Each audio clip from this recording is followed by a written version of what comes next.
హైకోర్టులో జగన్ కు మరోసారి భంగపాటు ఎదురైంది. ఆయన బెయిల్ పిటిషన్ను న్యాయస్థానం కొట్టివేసింది. చట్టబద్దంగా బెయిల్ కు అర్హుడినంటూ జగన్ దాఖలు చేసిన పిటిషన్ విచారణార్హం కాదంటూ హైకోర్టు తేల్చి చెప్పింది.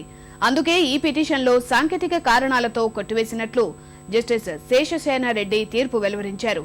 కేసుకు సంబంధించిన పూర్వాపరాల్ని పరిగణలోకి తీసుకోలేదని, వ్యాన్పిక్ లో అరెస్ట్ చేశామన్న సీబీఐ వాదనల మేరకు పిటిషన్ను కొట్టివేస్తున్నట్లు న్యాయమూర్తి స్పష్టం చేశారు.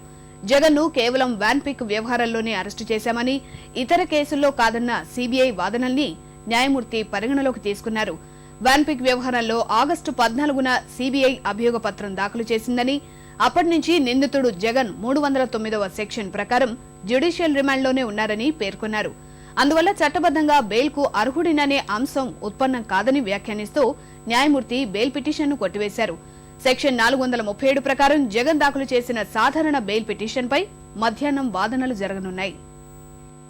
వ్యాన్పిక్ లో ఛార్జ్ షీట్ ఫైల్ అయినప్పుడు మిగతా 7 కేసుల్లో ఛార్జ్ షీట్ ఫైల్ అవ్వలేదు కాబట్టి సిఆర్పిసి కింద ఒక అక్యూజ్డ్ కి 90 డేస్ లోపల ఛార్జ్ షీట్ ఫైల్ చేయకపోతే మిగతా కేసుల్లో బెయిల్ అనే హక్కు ఉంటుంది అని మేము వాదించామండి.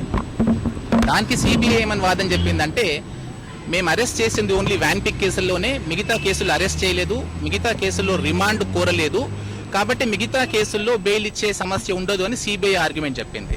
ప్రిన్సిపల్ గా అరెస్ట్ అనేది ఉండి రిమాండ్ అనేది ఉంటే స్టాట్యుటరీ బెయిల్ వస్తుంది అని మా లీగల్ పాయింట్ ను ఒప్పుకుంటూ ఈ కేసులో తన కస్టడీ అనేది 14th ఆగస్ట్ తర్వాత పొడిగింపు లేదు 167లో. కాబట్టి టెక్నికల్ గ్రౌండ్ మీద, అంటే కస్టడీయే లేనప్పుడు బెయిల్ మిగతా కేసుల్లో అవసరం లేదు, అడగడానికి లేదు అని చెబుతూ నాట్ మెయింటైనబుల్ అని చెప్పారు.